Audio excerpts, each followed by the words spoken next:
Hey everyone, my name is Chaz Churchwell with Churchwell Insurance Agency. I'm over our executive liability division, focused primarily on public D&O insurance. I want to talk to you about ESG.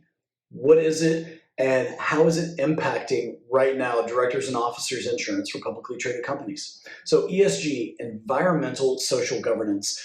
At a very high view, what you're going to find is that we have a thing right now to where publicly traded companies are trying to become compliant, if you will, for an ESG angle of looking at things. How are they lined up environmentally? How are they lined up socially on their governance? So that you have investor hubs, you've got mutual funds saying, we want to make sure that we are contributing our dollars and the dollars of our investors places to where we are aligned with them ideologically. We want to make sure that we're giving to people that are green initiative. We want to make sure that we're giving to people who are diversity focused or focused on equity in some fashion. You've got different little things within those areas to where the governance is really a big key factor. So you're going to find that the governance part is why we have the directors and officers insurance that's at play on this. And here's what I mean. Currently, you've got companies such as Pfizer and Starbucks who have recently found themselves in litigation because of the fact that they have put ESG into place within their company. And so now you've got litigation pressing against them for these very factors.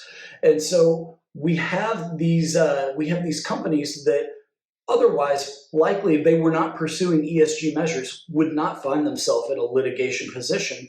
But because their board of directors have taken the stance, and they are pushing for this because their executives are taking a stance and they have pushed for this, you now have D&O insurance involved and taking care of the company to defend them on the ESG. So here's what we've got that's really at stake from another side. We've most likely heard that you've got Harvard and UNC Chapel Hill, both involved in Supreme Court litigation right now about discriminatory practices against white and Asian Americans. And so we are going to be looking to see a judgment come out probably around June of this next year. Court cases had just started yesterday. And now we're going to start letting everything play out in that. But this next summer is going to be pivotal. It's going to be incredibly impactful, not just on university admissions, but this is really going to be a linchpin that's going to flow over inevitably into the private sector and looking at how do we deal with affirmative action? How do we deal with all of these other variables to where anytime, especially like with Pfizer, they received federal money.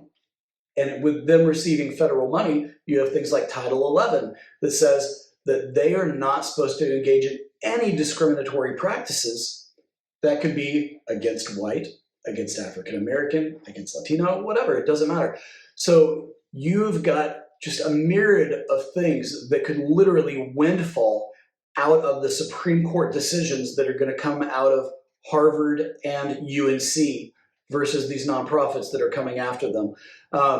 Just want to put you guys in the know on that as we are starting to see more ESG initiative.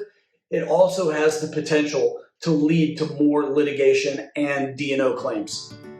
Hope you're having an amazing day.